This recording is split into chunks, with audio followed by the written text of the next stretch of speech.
बिस्मिल्लाहिर्रहमानिर्रहीम। सैयदना अनस बिन मालिक रज़ी अल्लाह अन्हो से मरवी है कि रसूल अल्लाह सल्लल्लाहु अलैहि वसल्लम ने फरमाया, मैंने तुम्हें कब्रों की ज़ियारत से रोका तो था, लेकिन फिर मुझे ख्याल आया इनकी ज़ियारत से दिलों में रकत पैदा होती है, आँखों में आंसू आ जाते हैं और आखिरत याद आती है। लिहाजा तुम कब्रों की ज़ियारत किया करो, लेकिन कोई फहश काम ना किया करो। हदीस नंबर 3346, मसनद अहमद।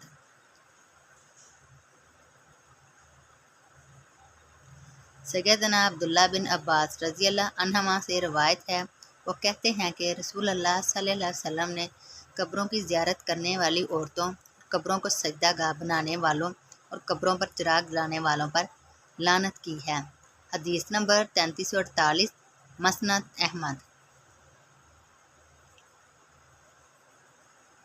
सैयदना हसन बिन साबित रज़ी अल्लाह अन्हों का बयान है कि रसूल अल्लाह सल्लल्लाहु अलैहि वसल्लम ने कसरत से कब्रों की ज़ियारत करने वाली औरतों पर लानत फरमाई है।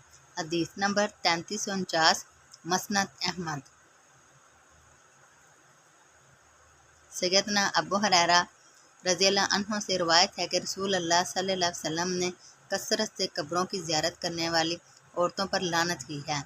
हदीस नंबर 3350, मसनद अहमद।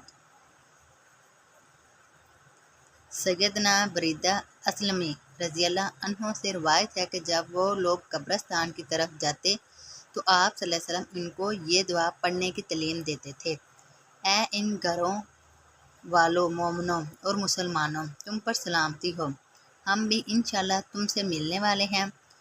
तुम हमसे आगे हो और हम तुम्हारे पीछे पीछे आ रहे हैं। हम अल्लाह ताला से अपने लिए और तुम्हारे लिए आफियत मांगते हैं। हदीस नंबर 3351, मसनद अहमद।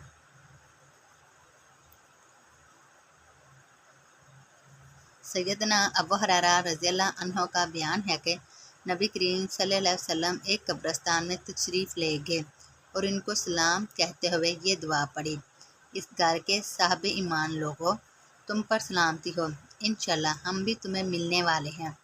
हदीस नंबर 3352, मसनद अहमद।